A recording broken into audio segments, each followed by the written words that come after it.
Okay, hello everybody, welcome back to the shop. Yep, well, you can see I got my thinking cap on today. I got the mock-up motor back in it. I got the real transmission hooked onto the mock-up and just set it in there to kind of see where I'm at. And it did. That E350 transmission, boy, it helps a lot. I gained a lot of clearance. But you remember that little short that I just put up a little bit ago, explaining on them mounts on how you can flip them over? Well, I took a swag and decided, well, let's try the high mount first, because the high mount gives you a little more clearance for the exhaust manifolds. So I was hoping for them, but as you can see, it didn't work. Let's see if I can get down in here. Right there. You can see I gotta flip them over. I'm too tight in there. Otherwise I'll have to cut them off, and then I start running into lower control arm clearance. And I don't wanna mess with that. Other than that, steering linkages, cross members, sway bar, I'm looking really good still. Right now the engine's gotta come down a good 1.5 inches. You can see off my bubble right there. I'm way high in the nose. So I gotta drop that motor down again. So what I'll do is I'll take them motor mounts off, flip them around upside down, and set it back on there and see where I hit then. More than likely I'm gonna have to weld a plate on here. Well, watch the camera, not your finger, dumbass. Right out here, about to right there. None of this is moving parts. The only moving parts here is this upper control arm here. So I can extend these clear out here if I need to. And I'll work at it from there. Let me see,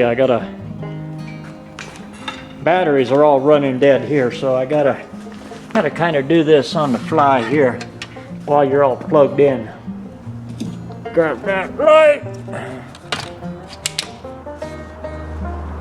Right here, you can see from my old videos there, I gained a lot of clearance there for number 8 in that stupid steering box there. I gained a whole bunch there. And again, that was all because of that transmission that I put on there. It really let it suck way up, so I'm real happy with that. But let's see.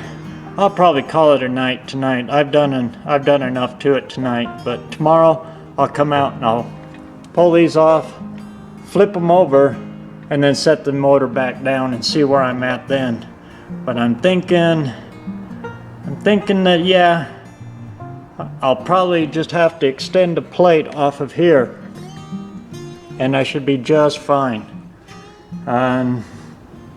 Also, I'll pull the exhaust manifolds off the other one and I'll stick them on here to see if I can clear around all that.